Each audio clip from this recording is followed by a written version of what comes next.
Y para hablar de eso, mi estimado Luis, vamos a presentarles a todos una sorpresa que hemos aquí, que ha accedido a venir y está con nosotros, a pesar de que yo sé que está muy cansado hoy día, pero aquí está con nosotros nuestro estimado diputado Gonzalo de la Carrera. Diputado, ¿cómo está usted? ¿Cómo está Sebastián? Hola Luis, ¿cómo están? Gusto saludarlos. Muy buenas. Me agrado como siempre estar con usted. No sé si estoy en la vereda o estoy en N7. La vereda. Noticias 24/7 son las noticias de la vereda. Ya. No, muy buenas noches a todos ustedes y a todos sus telespectadores. Sí, pues hoy día fue un día, como tú contabas, bastante decidor. Hoy día se votó en la Cámara de Diputados, muy temprano, a las 10:10, si se podía leer la declaración del 22 de agosto de la Cámara de Diputados del año 1973, donde por 68 votos contra Muchas creo que gracias, 45. presidente, de nuevo por darme la palabra para un punto incidente. El artículo Sigue 90, Gonzalo, perdón. 6 y 7. Yo quiero preguntar por qué la vicepresidenta de la Cámara... Gonzalo, sigue nomás, después colocamos este video bien. Ya, es que estoy viendo el video, entonces como que me tapa el audio. Sí. Lo estoy escuchando. Ahí está. Adelante nomás, Gonzalo, se te va a escuchar mucho más fuerte a ti. Ya, mira, entonces se votó y hubo que leer la declaración de la Cámara de Diputados del 22 de agosto de 1973. ¿Y qué hizo el Partido Comunista, el Frente Amplio y los llamados socialistas democráticos? Que es el nombre más chistoso que me ha tocado escuchar. El auto de llamarse es como decirme yo soy no sé, pues el trabajador honesto. O sea, quiere decir que todo el resto no son honestos, son ellos. Socialismo democrático quiere decir que todos los otros socialistas, los que no se dicen democráticos, no son democráticos. Y lo curioso es que este socialismo democrático está unido con todas las fuerzas antidemocráticas que hay en Chile, que son el Partido Comunista y el Frente Amplio. Entonces, se llaman democráticos, pero sus socios no son democráticos. Es algo muy, muy extraño, ¿no es cierto? Bueno, los comunistas, los frente amplistas, los socialistas democráticos, mientras se leía la declaración de la Cámara de Diputados, acaba de votar a favor del acuerdo. Pararon ahí, como ustedes ven, a gritar a todo pulmón para que no fuera escuchada la verdad oficial. La verdad oficial es esa declaración de la Cámara de Diputados del 22 de agosto. Miren ustedes ahí en el video como esta jauría de comunistas y frente amplistas, negacionistas ellos, intentan tapar, y lo logran, la lectura que se está haciendo de la declaración de la Cámara de Diputados de esa época. Esos son los amantes de la democracia. ¿Esto es legal? Mira, yo entiendo que no por el nuevo reglamento de la Cámara, que no se pueden usar pancartas, pero resulta que cuando yo reclamé, que era el video que tú estabas poniendo, porque primero costó mucho que el presidente de la Cámara de Diputados llamara al orden, amonestara, censurara a estas personas. Se negó durante mucho rato, costó mucho que lo censurara, y también él se detuvo. Él tendría que haber aplicado mayores sanciones, porque si tú no depones tu actitud que transgrede los reglamentos, tienen que continuar con las sanciones que llegan hasta el 50% de tu dieta hoy día, y que llega con una suspensión a tener el derecho a la palabra que por un mes o por 3 meses. Se negó a aplicar el reglamento en toda su forma. Y yo pido ahí estoy pidiendo un punto de reglamento, el 90.6 y 7 del reglamento nuevo, pidiéndole a la vicepresidenta de la Cámara de Diputados, a la comunista Carmen Hertz, que se sacara de su solapa el cartel que tenía aparentemente con el que dice ella que fue su ex marido, pero yo tengo un certificado de matrimonio que ella estaba, esa persona estaba casada con otra persona. Yo no sé si después se casó con Carmen Hertz, no tengo idea cómo. Pero en todo caso, el secretario de la Cámara que ahí está hablando me responde que yo no tengo la razón porque a diferencia de lo que se pone en los pupitres, ella está haciendo duelo. Entonces, además ella yo por lo que escuché, lo que dijo ahí esta persona, dijo que el reglamento decía que estas pancartas o este tipo de folletería no se podían colocar en el escritorio, pero ella lo tenía puesto acá. Es como una excusa. Lo tiene puesto en el pecho y no es de un tamaño pequeño. Perdón, la excusa para no aplicarle la sanción correspondiente fue que estaba haciendo duelo. Sí. ¿Cuándo fue que falleció el personaje? Haciendo la pregunta. Duelo yo puedo hacer el día en que yo conmemoro la muerte de la persona. No para hacer el show, para hacer el punto político que ella está haciendo, lo que hacen siempre los comunistas, lucrar con sus muertos.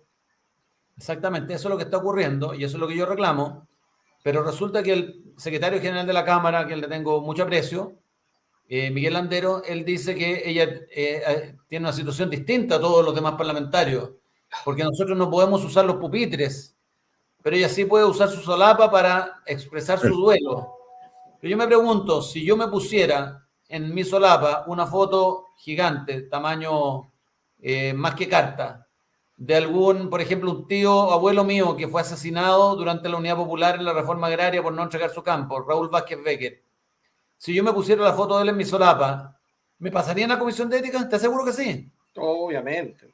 Bueno, tú eres una persona que permanentemente está siendo apuntada, ¿verdad? Y es utilizada por los medios de prensa, por el mismo Congreso, ¿verdad?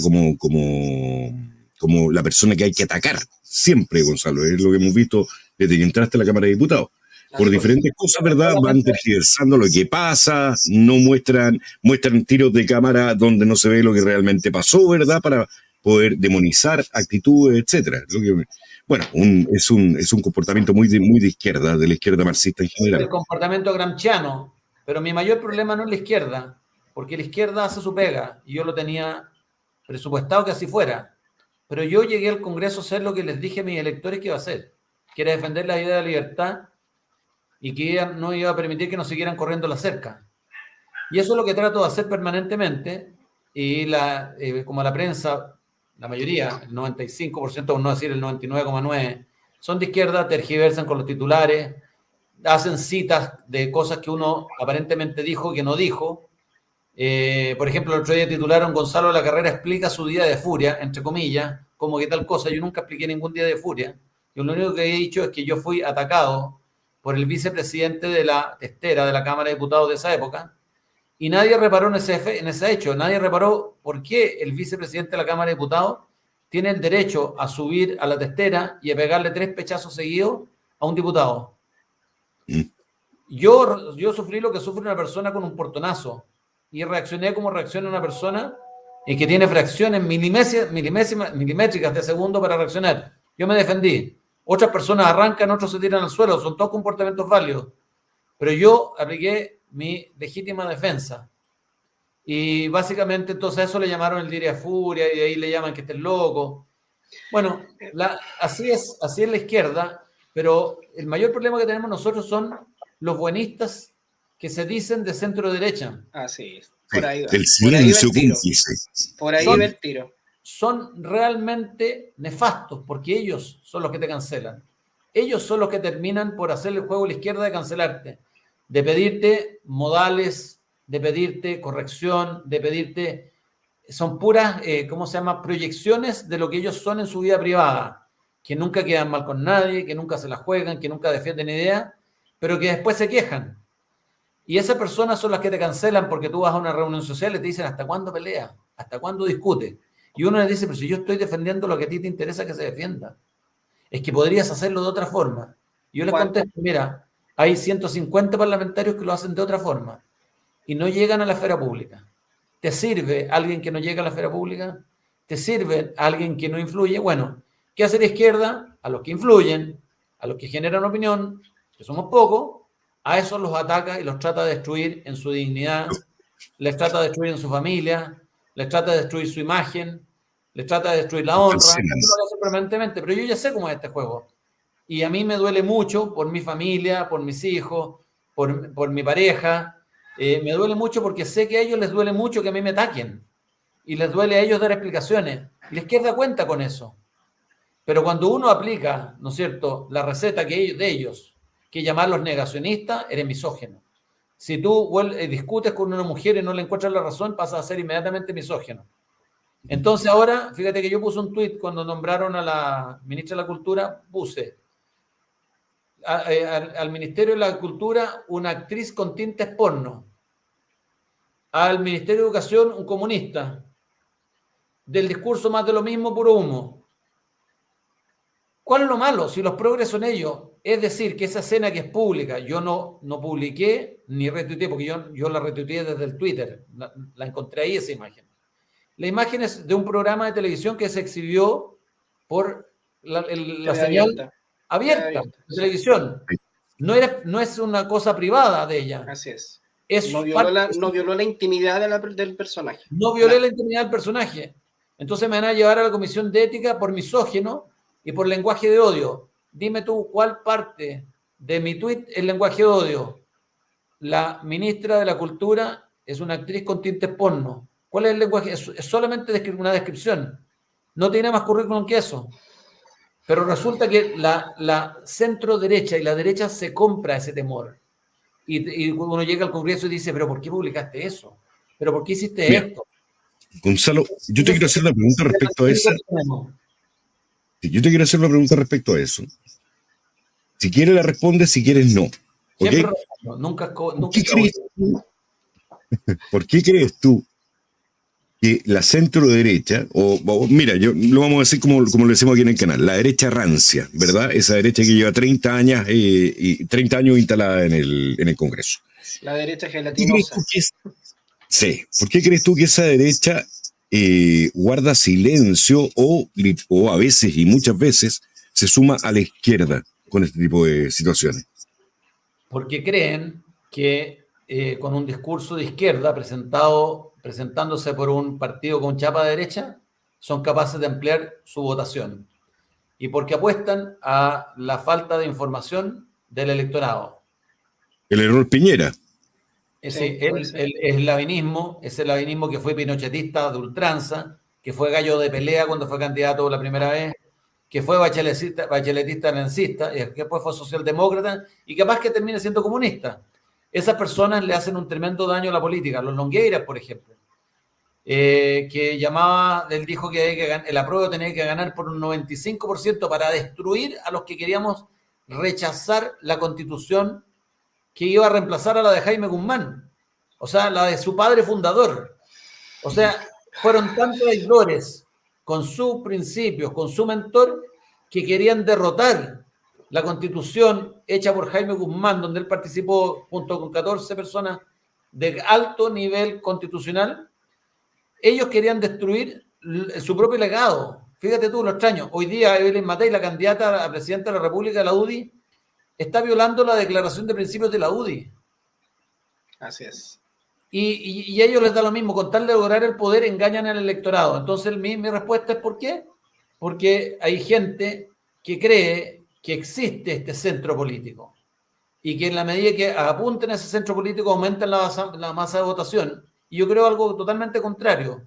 Yo creo que con el voto obligatorio aparecieron 5 millones de ateos políticos, de personas que no creen en la política, que no les influye la política, que no les interesa la política, pero sí les interesa tener seguridad y sí les interesa que la economía ande. Y esas personas prestan su voto porque no tienen ideología, les da lo mismo. Entonces, esa es mi teoría. Yo creo que no existe el centro y por eso Mariana Elwin, con todo el apellido que tiene, no pudo salir electa constituyente. Por eso Silvia Izaguirre, ¿no es cierto?, que escribe en El Pulso y que es del CEP, tampoco salió electa. Y por eso que grandes figuras, fíjate que primera vez que grandes apellidos son absolutamente derrotados en las urnas. Sí. Entonces yo ahora aspiro o pretendo o sueño que el próximo candidato a presidente de la República sea una persona con pantalones, con convicciones y que sea una persona que sea capaz de liderar a las redes sociales y no ser liderado por las redes sociales. Que sea un Panzer de la política como era Onofre Jarpa. Antes de las redes sociales, ellos instalaban una visión de sociedad, ellos instalaban un norte magnético, un sueño, y la gente decidía subirse a ese carro porque querían participar con ese líder de ese sueño que tenía ese líder. Hoy día no, hoy día estas personas compran encuestas y si la encuesta dice hay que ir para la izquierda, hay que ir a la izquierda, si hay que ir para el centro, hay que ir para el centro, si hay que ir para el norte, hay que ir para el norte. No tienen ningún liderazgo, no tienen ninguna gracia. Y por eso es que los candidatos, por eso hoy día todavía en Chile tenemos un candidato a presidente de la República como Evelyn Matei, que lleva 40 años en política.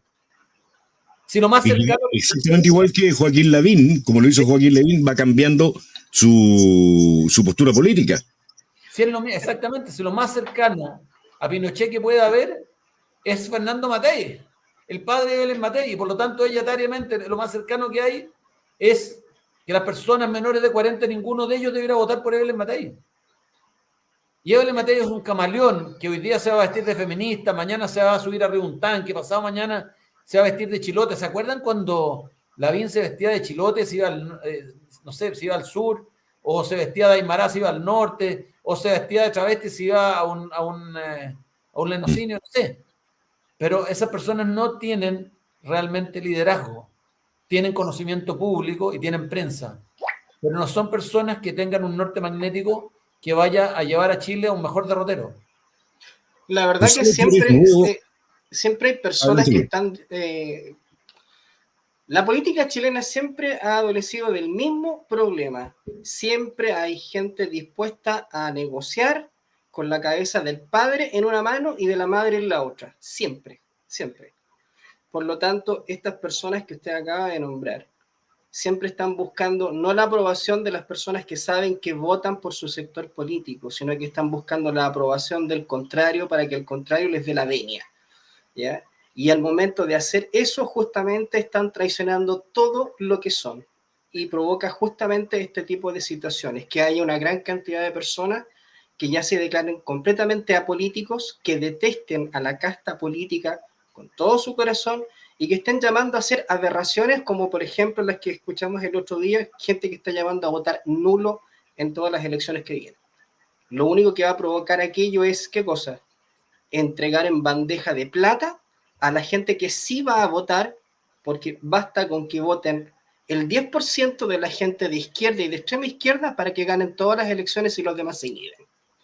¿Ya? Bueno, así es lamentablemente, y con una gran complicidad de la élite chilena, lamentablemente, de los grandes empresarios, que en el fondo son siempre del gobierno de turno, que no tienen principios, no tienen convicciones, solamente les interesa el balance a fin de mes. Y a mí me risa cuando me dicen que yo defiendo el gran empresariado. No, yo defiendo la teoría económica que hay detrás de que la creación de riqueza y el capitalismo genera riqueza para distribuirla en los que los necesitan, en contraprestaciones. Yo quiero un Estado musculoso pero pequeño, pero quiero un Estado...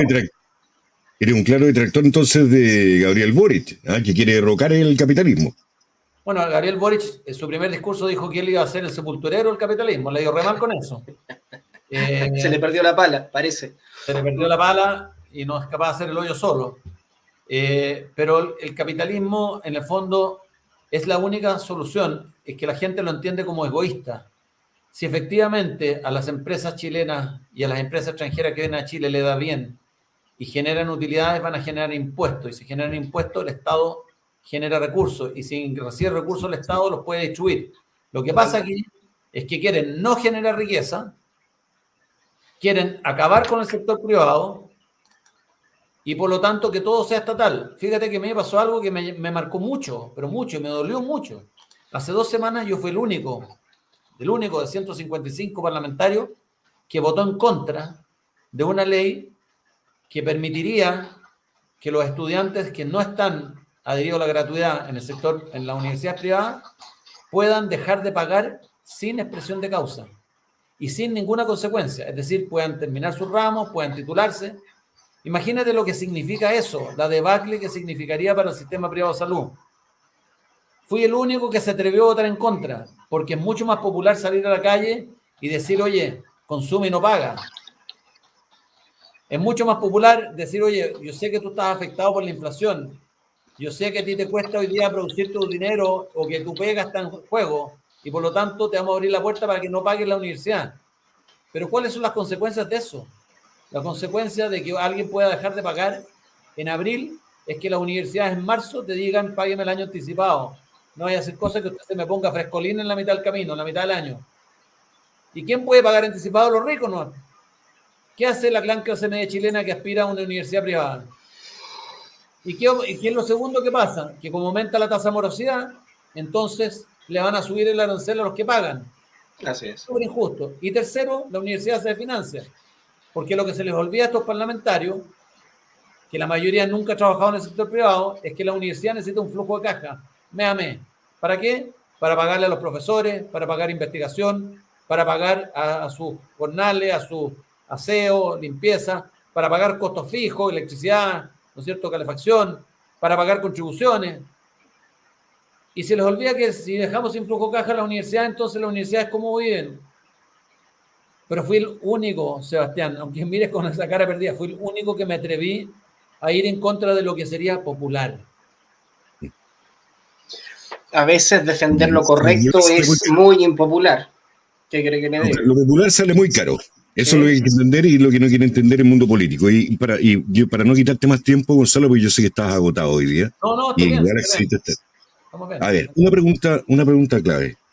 El mundo político obviamente está yendo por este camino popular, un camino además que es regresista y además entrega constantemente la soberanía del país en diferentes ámbitos, pero sobre todo en el jurídico, que es finalmente el que maneja toda la telaraña, ¿verdad?, de acciones del Estado, a organizaciones internacionales, ¿verdad?, por medio de tratados, por medio de una serie de cosas que no podemos mencionar, porque, bueno, tú sabes, porque nos cierran los canales si hablamos acerca de eso. Pero, ¿por qué crees tú, o cuál es tu visión? Porque tú eras un comunicador, aparte de empresario, ¿verdad?, pero estás trabajando en Radio Agricultura, antes de ingresar directamente ya en esta política, ahí el Congreso. ¿Qué es lo que has visto tú? ¿Cómo ves tú que se maneja todo este tema dentro del Congreso? ¿Por qué los políticos no están conectados con la gente? ¿Por qué no responden a las necesidades de las personas, de los chilenos? Y en lugar de eso están permanentemente negociando entre ellos, entre los partidos, qué es lo que les conviene, qué es lo que no les conviene, y olvidan de plano y de lleno al ciudadano en todo esto. ¿Por qué? ¿Qué es lo que está pasando ahí dentro del Congreso? Creo que tenemos nosotros un problema en el sistema político y electoral enorme. Yo creo que los políticos, los parlamentarios deberíamos tener un solo periodo. Porque si pudiésemos ir al Congreso por un solo periodo, defenderíamos convicciones y no conveniencias. Los parlamentarios, la mayoría no son gente que haya trabajado en el sector privado, que haya sabido ganarse la vida de una forma distinta que hacer política, y por lo tanto necesitan ser reelectos. Y como están entonces permanentemente en campaña y están permanentemente protegiendo su pega, y como saben muchos de ellos que el electorado que los escogió no les sigue la pista o la huella de cómo son sus votaciones, ellos están permanentemente pegados al Twitter o pegados a las encuestas y haciendo lo que creen que es popular y que es con lo que van a congraciarse con la gran masa electoral para salir, para conservar su pega en la próxima vuelta. Y segundo, que es muy importante, y creo que es más importante que lo anterior que dije, es que los políticos son rehenes de las directivas de los partidos políticos. Es decir, sí, si la directiva del partido político define A, el parlamentario tiene que hacer A, porque si no la próxima vez no lo llevan de candidato. Sí. Y entonces le tienen un temor enorme a sus directivas. Y el sistema electoral ha ido cambiando desde el cambio del financiamiento electoral, que ahora lo financia el Estado, o sea, lo financian todos los chilenos con su bolsillo, ha hecho que los partidos políticos se llenen de plata fiscal, de plata del Estado. Y que con esa plata del Estado, más la plata que logran chorearse de las municipalidades a través de las corporaciones de derecho privado, son una fuente de poder enorme para escoger a los candidatos. Entonces los candidatos son realmente secuestrados, son rehenes de los directivas de los partidos políticos, y si la directiva de los partidos políticos decide ir a entregar la Constitución, como lo hizo Macayita con Chaguancito, entonces todos van a callar y nadie va a hacer lo correcto, y por lo tanto somos pocos los que no necesitamos vivir de la política, que no tenemos una carrera política, que no aspiramos a eternizarnos en la política y que podemos actuar con libertad. Entonces tu respuesta, Sebastián, es: si el sistema electoral permitiera que los parlamentarios estuvieran un solo periodo, actuarían por convicción y no por conveniencia, y serían verdaderos servidores públicos. Tremenda respuesta, ¿eh? Y bueno, completamente así de acuerdo. Completamente de acuerdo. Completamente de acuerdo. Lo que pasa es que lo que llegan a hacer ahí al Congreso Nacional, muchos de estos personajes que no conocen nada del mundo privado, es asegurarse el futuro. Por lo tanto, están constantemente generando insumos para sus campañas, ¿ya? Y lo hacen como a través justamente de este tipo de cosas como las que vimos hoy día. Escándalos y más escándalos. Y tratando de cancelar al que supuestamente no piensa como ellos, tratando de ponerlos como los malos de la película, cuando en realidad lo único que han hecho durante todo el tiempo que han estado en el Congreso Nacional ha sido profitar de la sangre de los chilenos, porque la sangre es vida, la vida es trabajo y el trabajo genera impuestos. Mira, yo tengo 3 proyectos de ley que no van a ver la luz del día. Uno es que la rebaja de la dieta parlamentaria a 10 sueldos mínimos mensuales, ingresos mínimos mensuales. Eso significa bajarse los sueldos más o menos un 43%. Bajarse la dieta. ¿Para qué? Para cumplir con la promesa de campaña de Gabriel Boric. Él dijo que nadie iba a ganar más en los altos cargos políticos que 10 ingresos mínimos mensuales. Y resulta que él tiene asesores que trabajan en municipalidades que les paga 7 millones de pesos, 8 millones de pesos, 9 millones de pesos.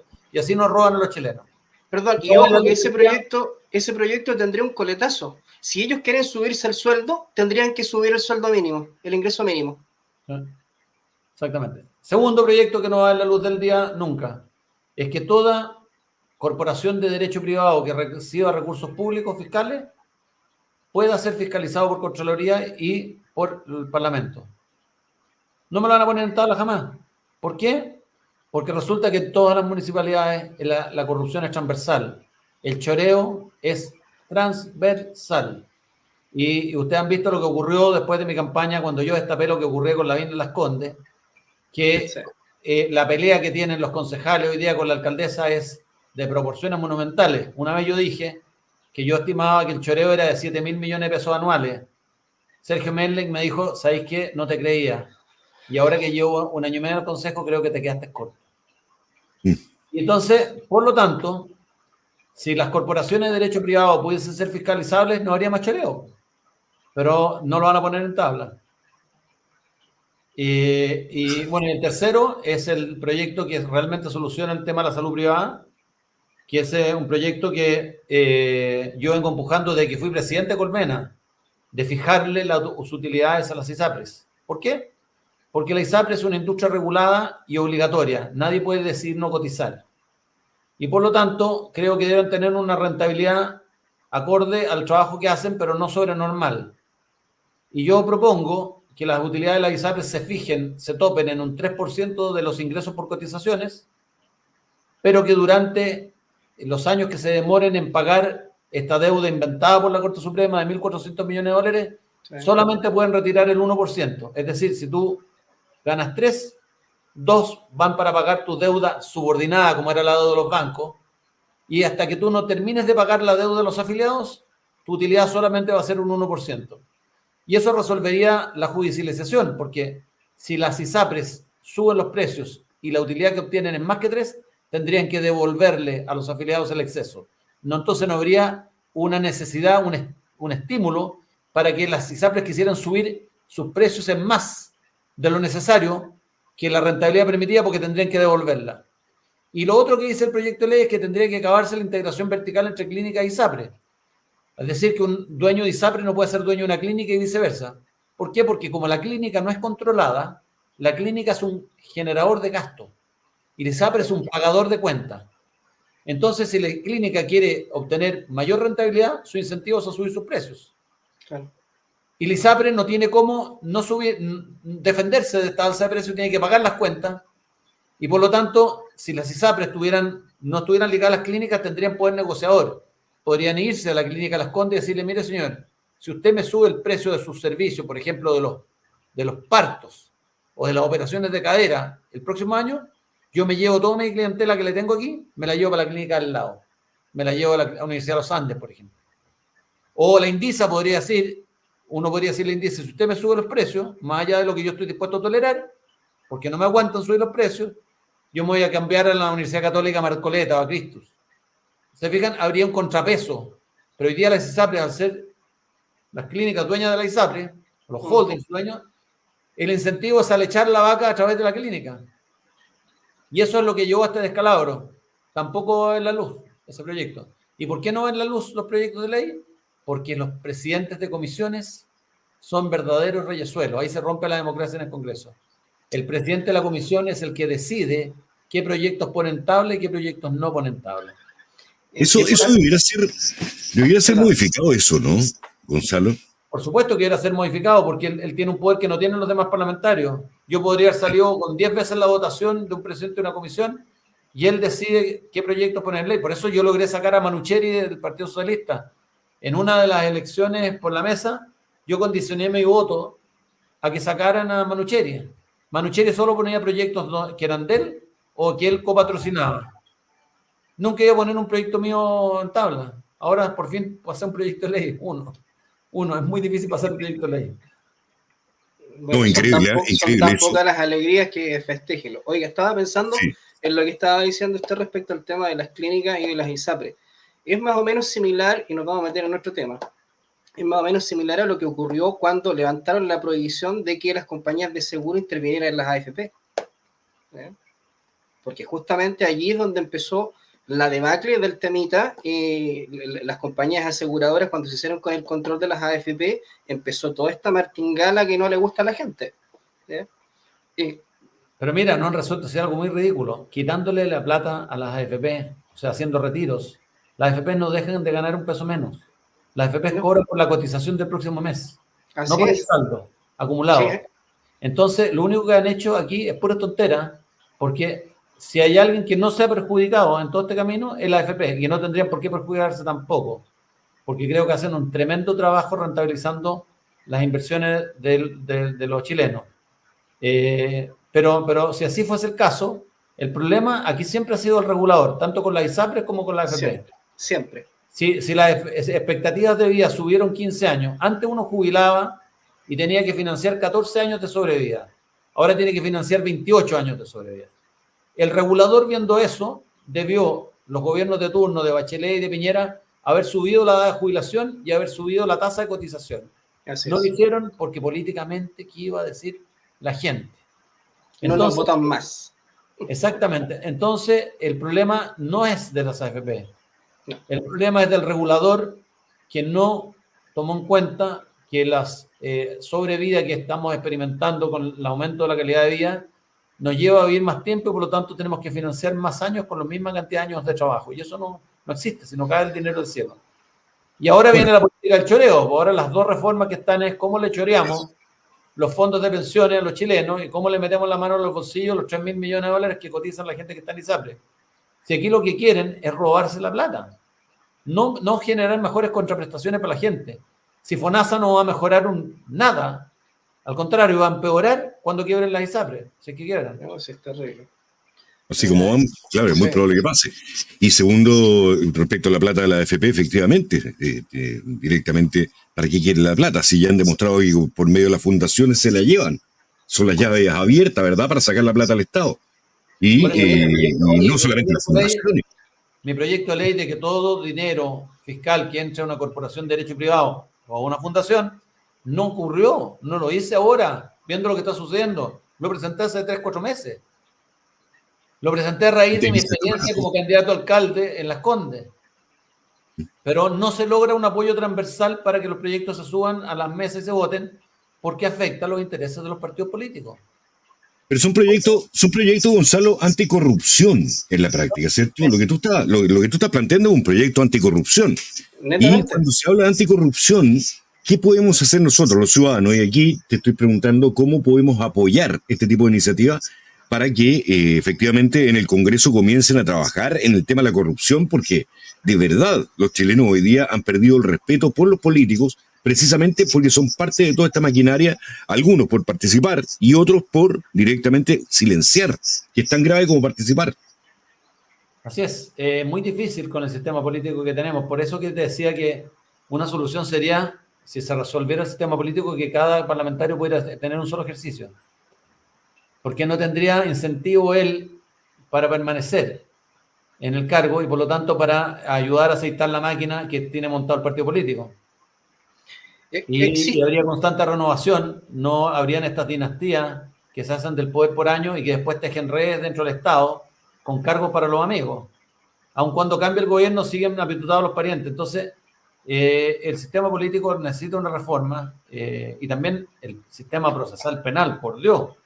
El sistema procesal penal si no lo cambiamos, no nunca ha estado derecho en Chile. ¿Existe alguna iniciativa ciudadana de proyecto de ley? ¿Existe algún proceso de patrocinio ciudadano de algún proyecto de ley? ¿Existe algún mecanismo similar a eso? Sí, sobre todo con mi voto no, con la ESI no, con el globalismo no, se existen, pero lo que pasa es que tienen cero poder, en el fondo, juntan firmas. A eso me refiero.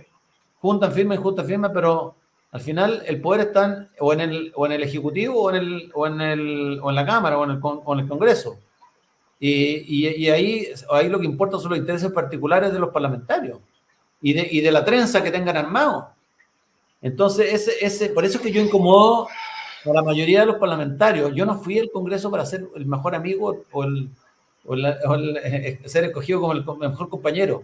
Yo fui para desenmascarar lo que ocurre dentro del Congreso y para limpiar, para que se limpie, para que la gente sepa cómo vota el parlamentario por el que votó. Porque si no vamos a seguir en la misma.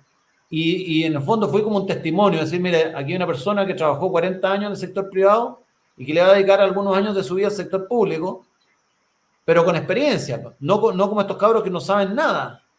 O gente que llegó por nombre, por apellido, o porque no tuvo otra alternativa en la vida, a la política.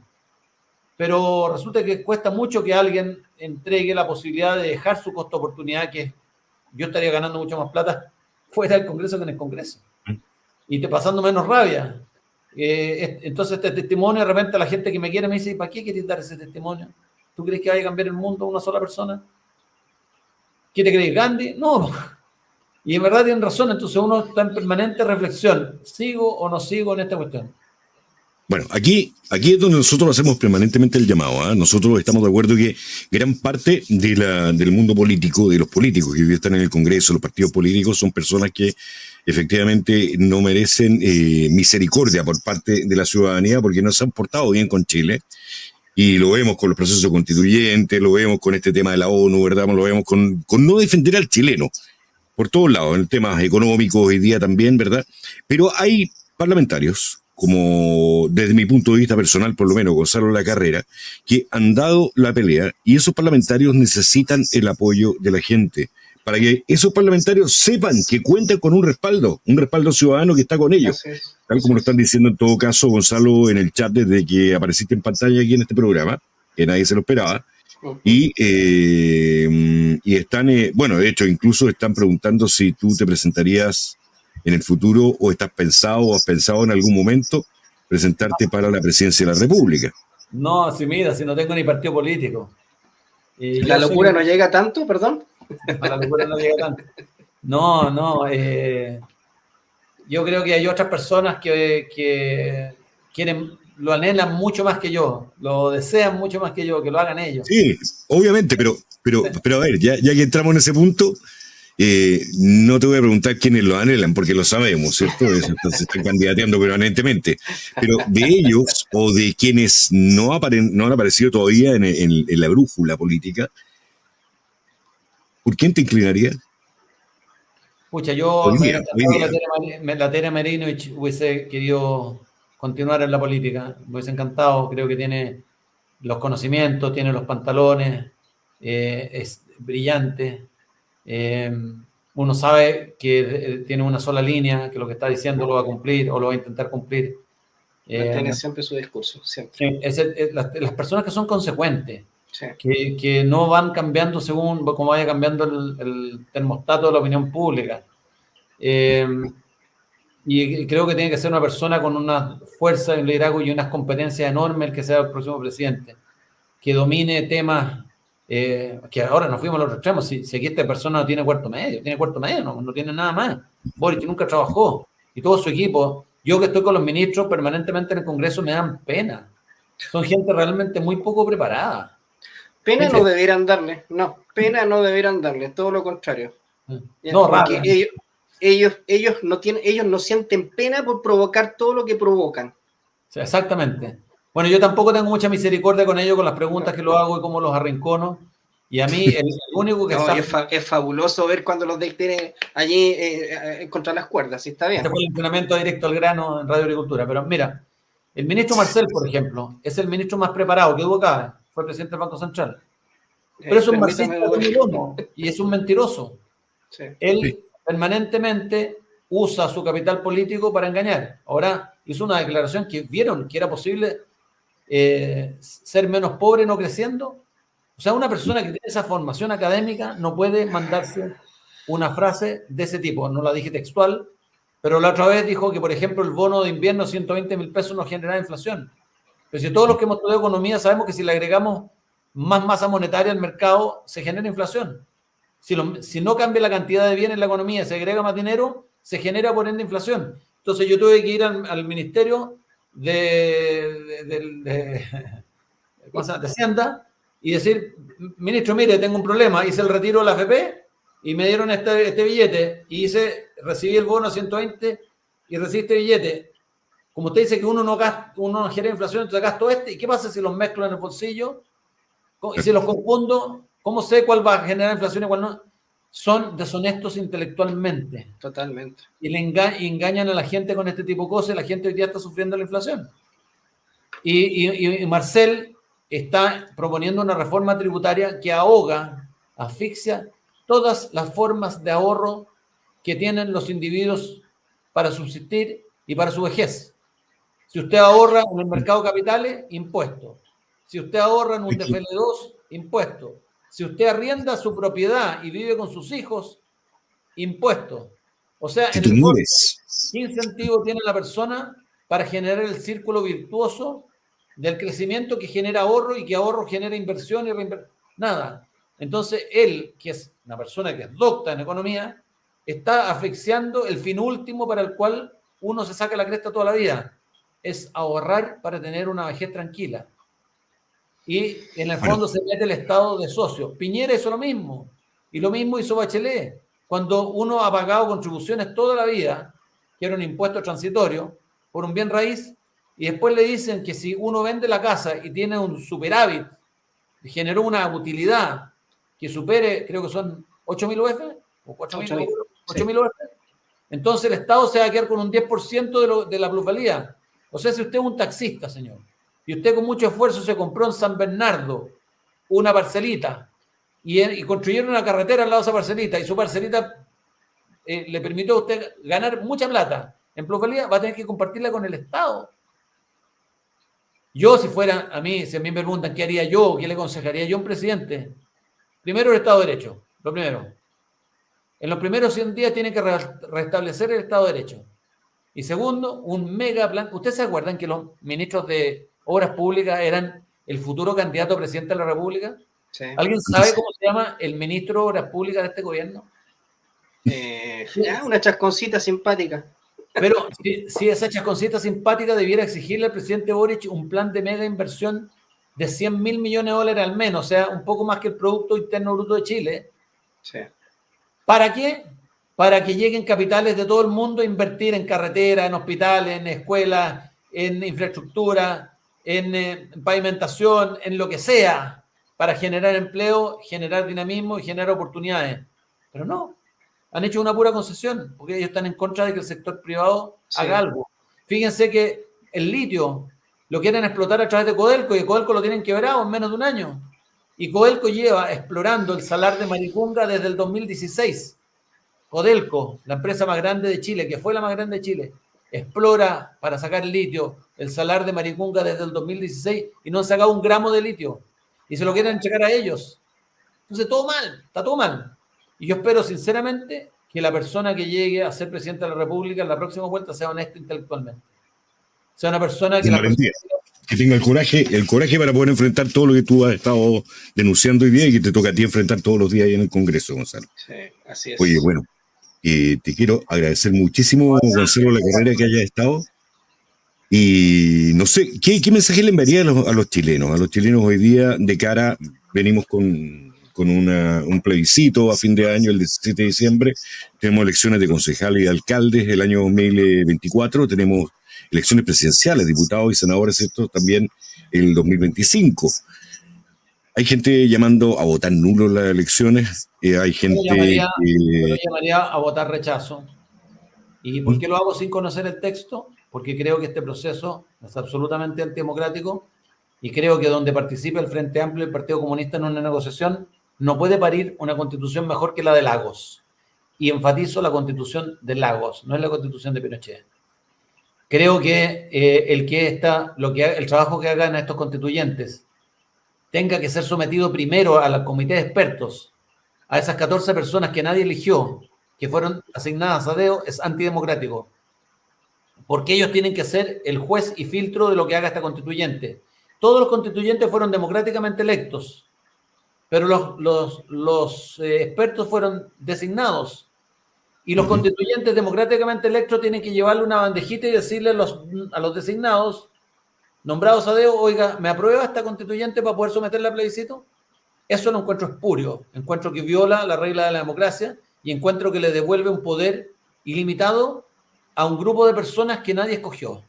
Y por eso yo llamo a votar rechazo. Y también llamo a votar rechazo porque hay algo que la gente no se ha dado cuenta. Los 4/7, que fue la reforma constitucional que hicieron para permitir todas estas trampas, significa que con un 57% pueden hacer reformas constitucionales habiéndose aprobado o rechazado esta constitución. Y yo quiero que le quede más difícil a la extrema izquierda poder modificarla.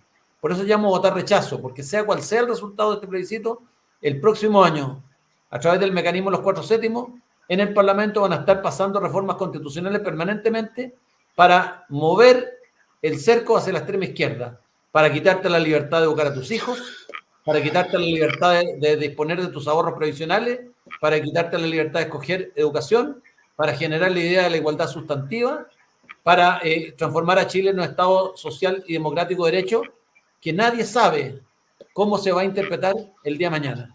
Entonces yo llamo a votar rechazo y llamo a votar le diré a los chilenos en la próxima elección parlamentaria, vote por gente que respeta su libertad, la de usted, para que el Estado no se meta en su cama ni en su casa. Y solamente así nos vamos a poder defender de los 4/7. Y a lo mejor vamos a poder devolverlo a los 2/3, para que Chile no sea un país bananero. Perfecto. Gonzalo Lacarrera, muchísimas gracias por habernos acompañado. Que tengas un buen descanso y mañana una nueva lucha ahí en el Congreso. Chao, chao. Que descanse, muy buenas noches. Buenas noches. Muchas gracias, Gonzalo. De nada, un abrazo. Vamos unidos.